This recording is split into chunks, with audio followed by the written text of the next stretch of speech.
We're reading from Srimad Bhagavatam, Canto 3, Chapter 31, the movements of the living entities. And today's verses will be 30 and 31.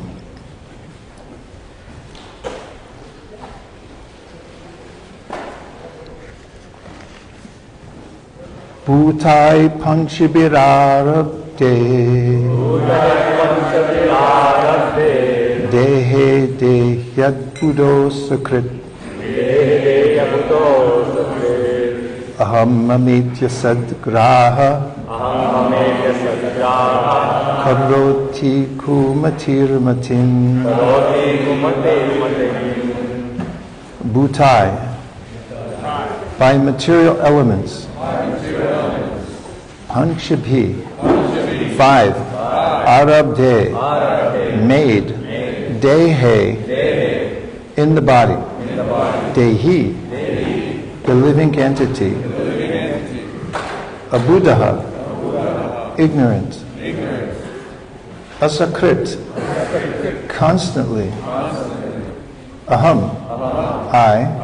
Mama, mine.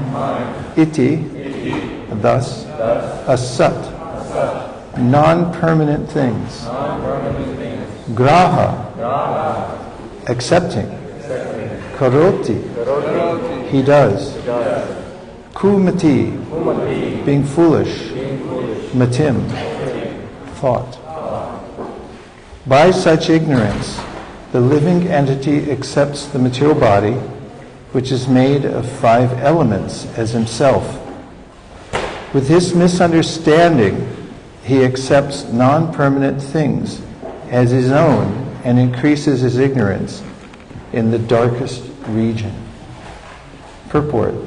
The expansion of ignorance is explained in this verse. The first ignorance is to identify one's material body, which is made of 5 elements, as the self. And the second is to accept something as one's own due to a bodily connection. In this way, ignorance expands. The living entity is eternal, but because of his accepting non-permanent things, misidentifying his interest, he is put into ignorance, and therefore he suffers material pangs. Text 31. Tadartam kurute karma Yad badho yati samsutim Yonu yati dadat klesham Vidya karma bandhanaha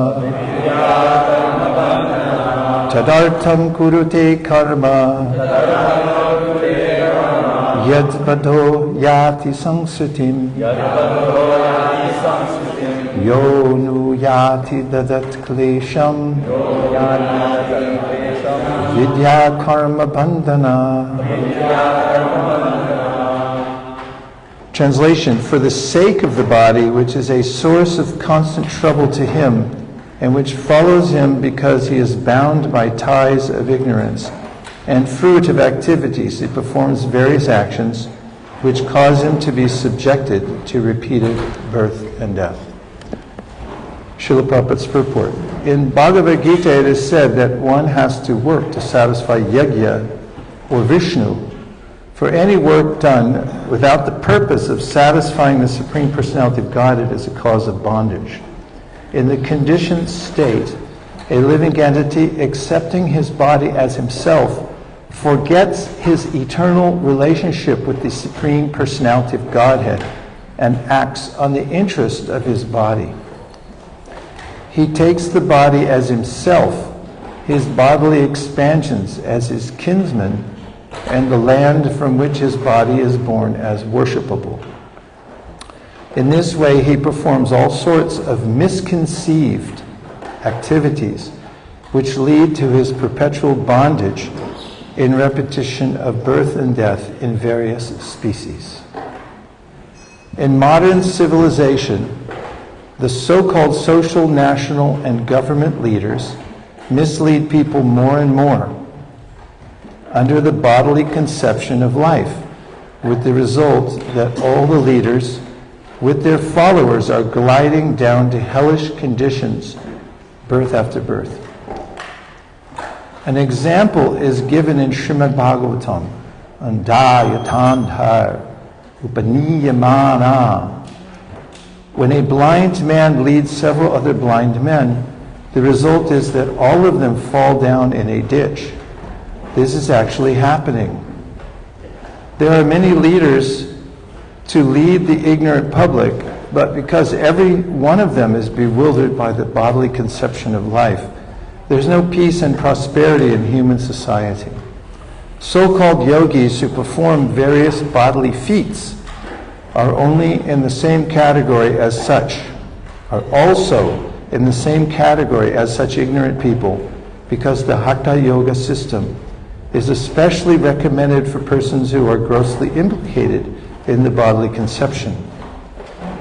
The conclusion is that as long as one is fixed in the bodily conception, he has to suffer birth and death. Om Ajnanatimidandasya Jnananjana Shalakaya Chakshurun Militam Nena Tasmai Shri Gurave Namaha. Shri Chaitanya Manobhishtam Stapitam Yena Bhutale Swayam Rupa Kadahmayam Dadati Swapadantikam Vandeham Sri Guru Sri Yuta Padakamalam Sri Gurun Vaishnavanscha Shri Rupam Sagrajatam Sahagana Raghunatham Vitam Tam Sajivam Sadvaitam Sadvatutam Parijana Sahitam Krishna Chaitanya Devam Sri Radha Krishna Padan Sahagana Lalita Shri Vishakam Vitamscha. Hey Krishna Karuna Sindho Dinabandho Jagatpate Gopesha Gopika Kanta Radha Kanta Namostute Tapta Kanchana Gaurangi Radhe Vrindavaneshwari Rishabhanu Sute Devi Pranamami Hari Priye Vansha Kalpatarubhyascha Kripa Sindhubhya Evacha Patitanam Pavanebhyo Vaishnavebhyo Namo Namaha. Jaya Shri Krishna Chaitanya Prabhu Nityananda Shri Advaita Gadadara Shivasari Gaura Bhaktavinda. Hare Krishna Krishna Krishna Hare Hare Hare Rama Rama Rama Hare Hare. God Premanande Hari Hari Bol. It's a great honor and a pleasure to be back here at the Sri Sri Radha Govinda Mandir and to be in your association today. Thank you very much. Hare Krishna. This is a chapter that reminds us, as Lord Chaitanya Mahaprabhu does when he, through the pen of Bhaktivinoda Thakur, sings Jeev Jago, Gora Chandra Boho, Kota Nidra Jao Maya, Pisachila Kore, saying that Bajiba Bolia Eshe, Sangsara Pitare, that you took birth, you have taken birth again and again, and referring to this section of the Bhagavatam, a section which is repeated by Sri Chaitanya Mahaprabhu in the Chaitanya Bhagavat when he's speaking to his mother. Chaitanya Mahaprabhu is saying that while you were in the womb, you made a promise that I'll only serve you. Of course, as mentioned in this chapter, after 7 months, the fetus develops awareness. even while in the womb. And those souls who are fortunate come to the awareness that they've been in wombs like this many times. In fact, Bhagavatam earlier than this, in the same chapter, says that a fortunate soul who's in the situation in the womb remembers 100 lifetimes and then comes to the consciousness or the conscious awareness that each time that soul has been in the womb and then has come out into the world. As is mentioned in the song Jeev Jago, he's forgotten the promise. If you've ever prayed to God, if you get me out of this one, I'll be good from now on, and then later on found yourself in a situation where you're again compromising, we can magnify that because the Bhagavatam does by giving us this view of samsara, and one particular aspect of it is the agony of awakening in yet another womb and then realizing, and I've done this before,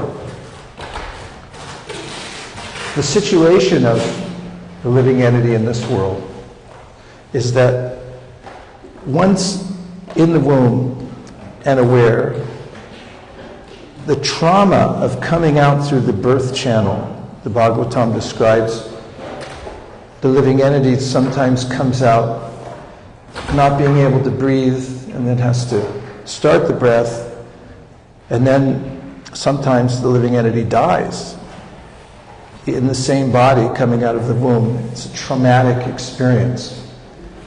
And as explained in the 11th canto of the Srimad Bhagavatam regarding a human being's or any soul's relationship with the material world, when in the womb the senses are internalized, but once coming out of the womb they become externalized. In fact, they already are externalized, as mentioned in the conversation between the Lord Brahma, the four Kumaras, and the Hamsavatar. They've asked, how is it that the living entity can come out of this ignorance? Similar question Devahuti asks to her son Kapila, says, when she says that it seems as if I've been here since a time immemorial, and it seems that I am my body. It seems that I am part of this material world. It's hard to tell the difference. It's hard to see myself as transcendental. What to speak of controlling the senses and the mind. And Hamsavatar says to the four Kumaras and to Brahma that the senses are part of material nature, and each one of the senses is already embedded within its sense object in the material world. What's more, the sense objects penetrate the mind. So there's an intimate relationship with the senses and the sense objects, and as soon as a soul in a material body, and here in this context we're speaking about a human coming out of the womb, then his or her senses become externalized and naturally gravitate towards or realize their symbiotic relationship with the external senses. And then it's no wonder that one is carried away in the dreamland, as is described also in this chapter, of being a separate enjoyer from the Supreme Personality of Godhead. 3 stages of consciousness for a conditioned soul. One is awakened consciousness, the next is consciousness of sleep with dreams, and the third is to be asleep without dreams. It's not that we're unconscious, but we're conscious of nothing. And the Bhagavatam recommends that we become aware of the fact that we're still the same soul, even though we go through various stages of awareness throughout even a 24-hour period. When we awaken from sleep, we can surmise that, yes, I was sleeping, and now I'm awake, and now I'm conscious. And although the various states of consciousness for the soul change, we can become aware of the continuum, but I'm still the same person throughout. The problem, as is mentioned here very clearly, is ignorance. And I wrote down a couple of legal terms which might be interested in. They're in regard to ignorance. And you may be interested to know, I hope, that in a court of law, there are several legal theories that are described as follows. One is called willful blindness. Willful blindness. What is it? Willful blindness. The facts exist, and there was purposeful action to avoid, but the person still did it. And a similar term in legal circles is contrived ignorance. Contrived ignorance. Because I don't remember. I don't remember if I did it or not. And believe it or not, a third, well, you'll believe it because people like to use metaphors. It's also called there's an instruction that the jury gets from the judge in a case where somebody says, I don't remember if I did it or not. It's called the ostrich instruction. Because ostriches, well, you know what ostriches do. And the jury instruction is that the defense that I don't remember if I did it or not, in the face of facts, obvious purposeful action. Oh, probably you're back there. Do these sound familiar? That sounds good for real. Okay, sounds good. He's an attorney. Maybe not good. Not very good. Not very good. So there are two ways in which Srila Prabhupada in his purports describe how one becomes, first of all, attached to the bodily conception of life. And very categorically or systematically the Lord is mentioning, or the speaker Shukadeva Goswami is mentioning, Bhutai Panchabhir Arabde. So it's saying, Dehe, the body is made of 5 elements. And you're not those elements. This is a mistake that a living entity can make out of willful blindness, is to accept the material body as the self. And then, from that, abhuta means dehe de yabhuta sakrit, asakrit. It means that the person then acts in ignorance, that I'm the body. And aham mametya sadgraha, the next form of ignorance, as one expands the ignorance, is that everything that is in relationship with this body is mine. And that's a big mistake. So the Vedic scriptures clear all this up for us in a very simple way and solve our conundrum and our entanglement here in the material world. Shall I quote a verse that will solve all your problems? Well, not your problems, you don't have any problems, but for the ordinary person in the world who's subjected him or herself to these forms of ignorance. Yes. Okay. 33% said yes. Everybody else, cover your ears. In the Sri Upanishad, Ishavasyam idam sarvam yat kincha jagatyam jagat tena tyaktena bhunjita mangrita kasya swidhanam. Everything animate or inanimate. Does that cover most things?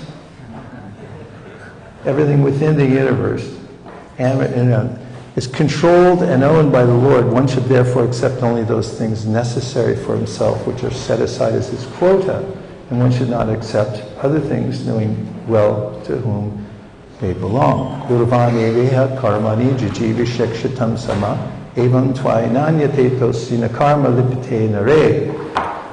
Shishupanishad goes on to say, if you work in that way, then you won't be entangled. So what's being described here, and in the subsequent verse, tad artam, which means, tat means it's a demonstrative pronoun. It's pointing to something that was mentioned previously. So tat artam, that value, that idea that I'll get something out of working in the bodily conception of life. Kurate karma, if you go on like that, then yad bado yati samsritim, you'll end up back in another womb. You're creating the situation for yourself. And to get out of that, one must, as Prabhupada explains in the purport, work for Krishna. Jagnarta kamano nyatra loko yam karma bandhana tadartam karma konteya mukta sangha samachara. This verse also gives us a substantive answer to how to avoid the miseries of this world, being reconsumed into the material nature and taking birth again in a material body, in which Krishna says, whatever work you do, center it on pleasing Krishna.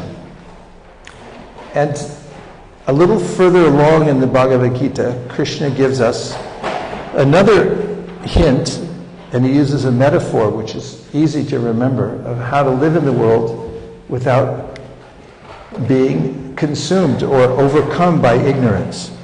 Brahman yadaya karmani sangham tyatva karotiya lipyatena sapapena padma patram ivambasa.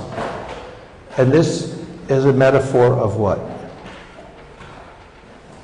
For 20 points. Okay, 20 points for you. It's of a lotus flower. And Krishna says, just as a lotus lives in the water, but it never gets wet. So similarly, one who, brahmanyadaya karmani, sangam tyakva karotiya, while working, offers the result of the work to Krishna. He doesn't claim that this is for me.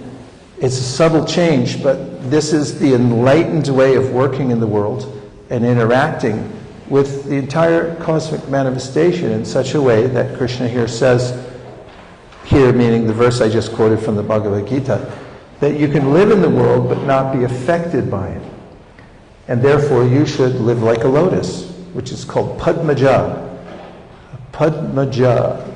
Padma means mud, and Ja means to be born. That's the name of a lotus.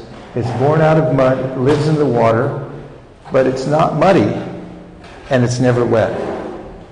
That sounds like a very elongated Buddhist koan. What?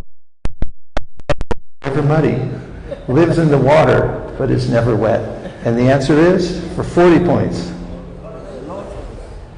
live like a lotus. Anyway, you're still at 20. So, this is a simple equation, but one worth repeating, so much worth repeating that in one of the most important sections of the Bhagavatam, and of course, what isn't an important section of the Bhagavatam, but some are considered to point to the pinnacle of devotional service, not the least of which is the pastime at Kurukshetra, which is the pastime upon which we base the festival tomorrow of Rath Yatra, where Krishna comes to Kurukshetra, and then his followers all come from Dwarka, and his followers, of course, come from many different places, but most significantly, they come from Vrindavan, having heard that Krishna will be there doing a religious observance during the eclipse of the sun. And at that time, as you all know, Krishna reunites with the residents of Vrindavan. And in the following chapters, chapter 84, that's 82, of course in 83 he meets all of the queens from Dwarka meet with one another and discuss, each one of them discusses how she got married to Krishna. And then 84, Krishna, who's very accommodating there, comes together with all the sages. If we read the list of sages, which is just an indication of who's there, it's a who's who of all the sages in the universe. And Krishna then speaks to them and says that yasyasti bhaktir, no, yes, sorry. Yasyatma buddhi kunapetru dhatuke sodi kalatradishu bhoma ejiti yatirtha buddhi salilena karichis janeshu abhikeshu saeva kokara. This he says at a time in which everyone's gathered, all the sages. It's a most esoteric chapter. Topmost sages of the universe are standing there, and Krishna says, "You're not your body." And anybody who thinks they're their body is a fool. It's very similar to this verse today. These verses today point to the misconception of being the body. Shukadeva also mentions this in the 10th chapter of the Bhagavatam. Near the end of the 14th chapter, he discusses how everyone, first of all, he says, what can one not forget in the face of the powerful material energy? Is that anyone can forget everything, including his relationship with Krishna and one's own self. Nonetheless, he says, it is for the sake of one's own self that one maintains the body and protects it. In other words, because of the misconception that I am my body, then one considers the body to be dear and maintains it. And it's only for that reason that we consider things in relationship to the body dear. It's because it has some relationship to us. So Shukadeva Goswami then says, Atmanam Makilatmanam. Consider that if yourself and your misconception thereof, of being the body, is so dear to you, imagine how dear the self of yourself is. Atmanam Akilatmanam. He says Krishna is the soul of all souls. It's a thought experiment he gives us. He said, how dear is your body? It's so dear that you'll do anything to protect it. Why is it dear? Because you're in the body. Once you're out of the body, as Prabhupada used to point out, you don't mind if somebody kicks on your face. Prabhupada. Because it's no longer your concern. In fact, other thought experiments would include that if you're here in the temple room and then during the kirtan, your bag seems to have disappeared and then you go into a panic because your driver's license and all the cash you had in the world was in that bag. And then you realize that it wasn't actually your bag that disappeared, it was somebody else's bag, then you don't feel so bad anymore. Bags are stolen all the time. For that matter, cars are hit all the time. When your car is hit, it's of great concern. And there's a visceral sense of suffering because we're intimately connected with all the items of the material world through our own consciousness, with the sense that they are me, or part of me, as Krishna says in the Bhagavad-Gita, dhyato vishayam pumsam sangas teshu pajayate. When you meditate on the body and all the things that you have and you think of them as yours, then he said you make a sangha, or a connection. They become part of you now. And this is the conundrum of the material world. So, circling back for a solution that Krishna, as Hamsavatar, gives to the sages, He says one should detach oneself from one's own mind and come to a position of shakshitva, which means witnesshood, and notice that actually the body and mind are going on and I'm observing them, but they're not actually me. Krishna alludes to a similar phenomena in self-realized souls in the 5th chapter of the Bhagavad-Gita, when he says, Naiva kinchit karomiti yukto manyeta tattvavit pashan shrinvan shvisanjigran ashnan gachan shpansusan pralapan vishvinan grinan unmishan nimishan napi indriyan indriyateshu vartanta iti dharayan. That a person who's in this consciousness of witnessing the body and not considering the body to be oneself sees that it goes on with all its functions, but he's not actually doing anything. The body's acting as part of material nature, whereas the soul is separate from that material nature. This chapter is important for meditation,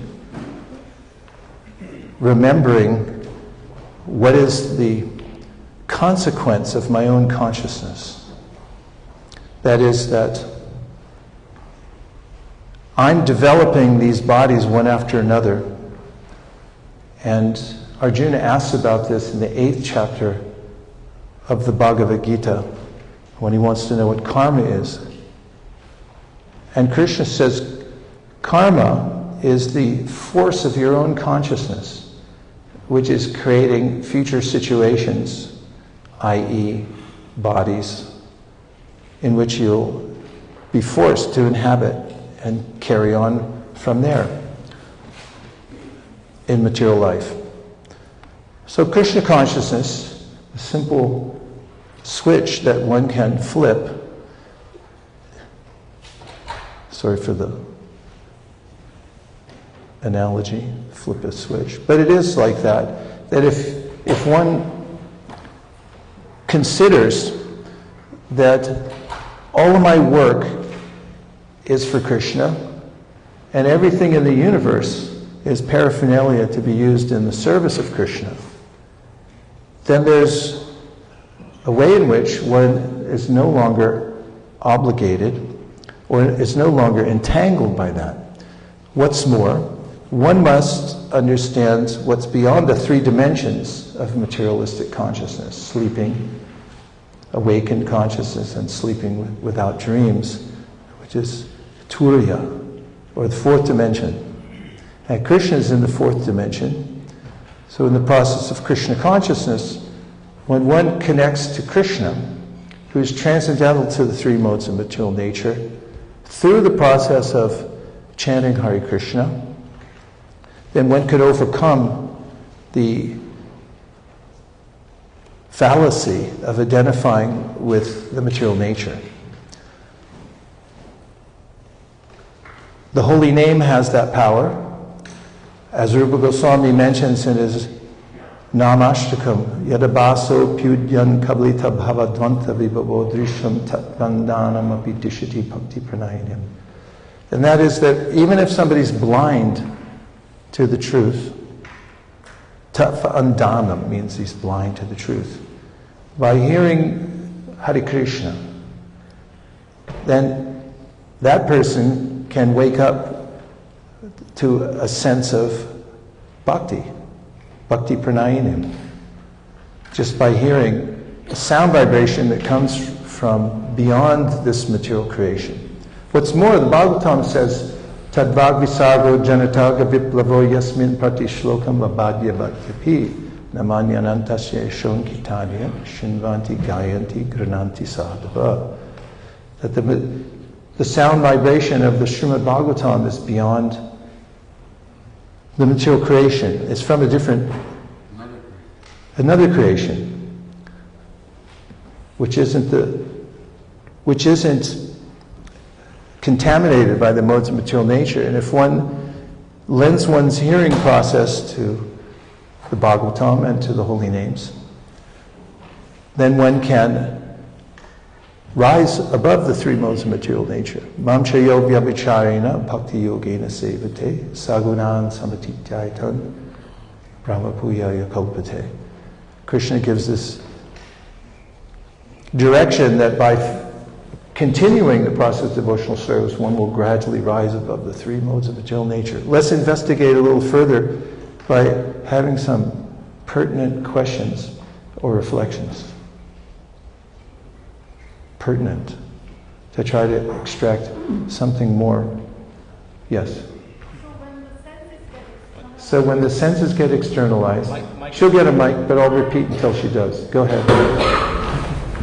When the baby is developing and is coming out of the womb, so what is the state that is not being externalized when he's in the womb? The Bhagavatam in this chapter is describing how there's a certain point at which not all souls, but certain fortunate souls come to consciousness, and then they become aware of their plight, their existential crisis, that they're souls, but they're in a womb.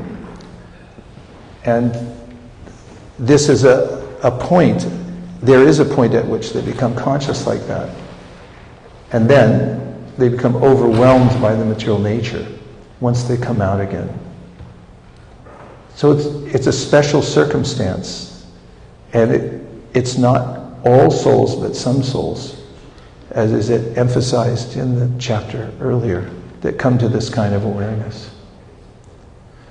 In fact, in the commentaries earlier, especially Vishwanath Chakravarti and Jiva Goswami talk about how if you've cultivated jnana, then the little fetus that comes to awareness will have a sense for and an inclination towards jnana. Those who are absorbed in karma will have corresponding sensibilities, what to speak of vikarma.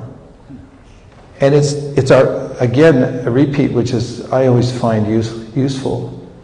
Karma brahmod babam vidhi.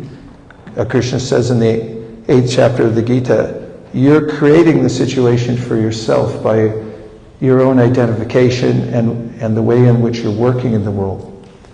And that carries over to times, in such a way that we're forced into various circumstances. But we may, at certain points in our life, get a gift of awareness that I'm not really my material body. And especially this happens deliberately when one hears from self-realized souls and hears from the Bhagavad-Gita. So another aspect that's emphasized in this chapter earlier is that one must elevate oneself beyond the mind through the intelligence as a beginning point. And Krishna says a similar thing in the 3rd chapter of the Bhagavad-Gita, Evam buddhi param buddhva samstapya anamatmana Jahishatram Mahabaho Kamarupam Durasadam. He's explained that the river of samsritim that's carrying us along helplessly is because of what he calls lust, kama, which is born from the lower modes of nature, especially Rajagun Tamagun, especially by Rajagun Tamagun. And when Arjuna says, how would one rise above this, Krishna ends by saying, use your intelligence. Evam buddhi param buddhva samstapya anamatmana. Because he says, there's a hierarchy that we're dealing with as souls. Indriyani paranyahur indriyebhya param manaha. Manasastu para, Indriyani paranyahur indriyebhyas param manaha. Manasastha tu parabuddhir yo buddhe paratastu saha. It says lowest of all are the senses, above the senses is the mind, above the mind is the intelligence, and above the intelligence is the soul proper. And therefore he says, and Prabhupada emphasizes, if the intelligence becomes contaminated by lust, then you get what you see nowadays. If you want to walk around or look on the internet, that's what you get. When the intelligence becomes contaminated by the lower modes of nature, then people think of myriad ways to enjoy the material nature. And none of them are useful. But if you read Bhagavad-Gita, as an example, then your intelligence becomes justified. In other words, put back in order. And just by hearing the Bhagavad-Gita, one cannot do without that. In fact, if you don't hear Bhagavad-Gita regularly, it's very likely that one would be reconsumed by the ignorance of the material nature. Let's have a couple more. I'll answer in a shorter manner so we can fit a couple more in. Hi, Krishna. Thank you very much, Prabhu, for the many points you made. So you mentioned the secret of living with the material world is to act always with Krishna. Yeah. So many times we do some things now. This is for Krishna. This seems like something nice to offer Krishna. So I'm doing this, all this is for Krishna. But it seems like rather we should act on the order of Krishna. I don't know if the difference is here. Yeah, the main point is don't be aggressive. Like Gopal Prabhupada told the story of Gopal. His friends used to criticize him and said, Gopal, you're practically an atheist. You never do anything for God. And one day when Gopal was carrying a big tray of grains home from the field and the wind came and blew it into the air, he said, I offer that. And Prabhupada said, don't be a rascal like Gopal. You have to be sincere. That's the main qualification for spiritual life. You sincerely try to offer something, even if the thing you're offering is insignificant, Krishna will accept it. And that's one of the unique features of being a living entity. You can look into your own consciousness and understand if you're sincere or not. That's pretty scary. But if you can find your own sincerity, there's a sense of eternal satisfaction. Because Krishna consciousness is simple. All you have to do is do the right thing. And all you have to do is sincerely try to do the right thing. If you do that, there's no real problem in the world. Prabhupada gave the example, that's a longer answer than I thought, but in any case, he gave the example of a bank teller. And if you imagine a bank teller nowadays, and dealing here in New York City with millions of dollars crossing the table, and then if he takes $1 off the top of the stack and puts it in his pocket so he can later on get a root beer on the way home. Is that okay? And it was on camera, and then later on he says, all it was $1, and by the way, I bought a root beer, so it's no big deal. It's not okay. So if you think of yourself as a bank tellers should know better not to take money off the top of the stack. In any case, Krishna says, yat karoshi rashashya yat juhoshi dadasi yat tapasyasi konteya tat kurushva mararpanam. That whatever you do, whatever you eat, etc., do it as an offering to me. So one should start where one can. And I mean, going on Sankirtan, sometimes people, they say you don't have any money. I don't necessarily believe them. But we often ask for something else. Recently we were in Wales, and there was a man smoking a cigarette outside his shop.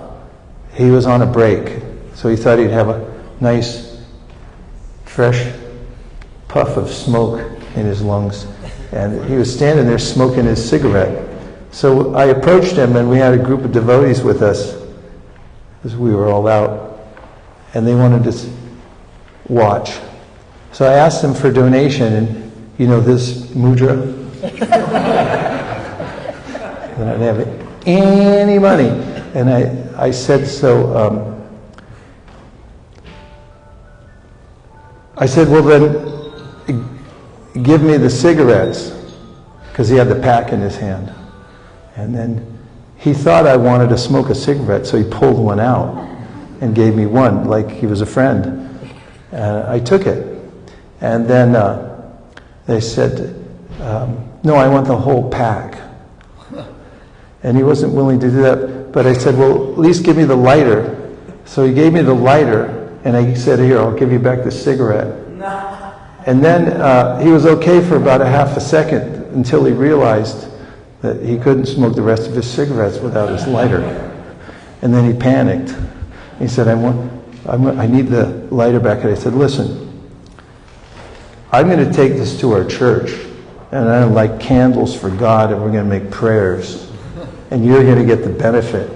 And somehow or other, although it was very hard for him, it hit his intelligence that was probably a good idea. And he was somehow overcome his very strong attachment to the idea that he needed that lighter. And he said, okay, you can keep it. And all the devotees were standing there, and they went, Jai! And he was like surprised. We have it all on video, actually. It's emblematic of the relationship a soul has with the material world, that until there's intervention, one doesn't know how to offer something to God. Oftentimes, Prabhupada would take things like deities. He'd go to see them. There's a story of him was it Shri Shri Radhakalachandji? When he went to see the deity, and because the deity had a broken finger, Prabhupada said he could come and London Ishvara, so he went there, and he instigated a situation in which he just lifted up the deities and walked out. So people don't know exactly how to give to God, and it's one of the ways in which we learn when we come to Krishna consciousness, how to offer things. But in the beginning, Krishna says in the Gita, one should always be encouraging, inspire people if they have a way. Like one devotee mentioned how she used to bring feathers and little seashells and give them to Prabhupada. Vaikuntanath's wife. Saradiya, she says in her memories, she'd find feathers on the beach and bring them to Prabhupada. He accepted them. In any case, wherever the giving may start, and it can always be improved, and then it can become a sense of always giving everything, every breath for Krishna. Well, we're fortunate to hear this chapter. I'd call on more, but I don't want to extend past the allotted time. And tomorrow is Rath Yatra, so Prabhupada said it's a feeling festival, and we can remember that although this philosophy is very practical, it's also very deep, and takes us into a realm in which one can become as equally entangled in the loving network of Krishna and all his pastimes as one very easily gets entangled in the material world. So we should just try to entangle ourselves in service, and Krishna will enlighten us from within our heart. And also, very kindly, he removes any of the obstacles from within our hearts. If we do a little bit of service or a lot of service, even better. Dear Srila Prabhupada, dear Shri Chaitanya Mahaprabhu, Shri Shri Panchatattva, Shri Shri Gauranitai, Shri Radha Govinda, Jagannath, Baladev, Subhadra, if you so desire, please empower us to offer you a beautiful Rath Yatra ceremony tomorrow for the benefit of all the people of New York City and the world. Thank you for considering our request. Om Tat Sat.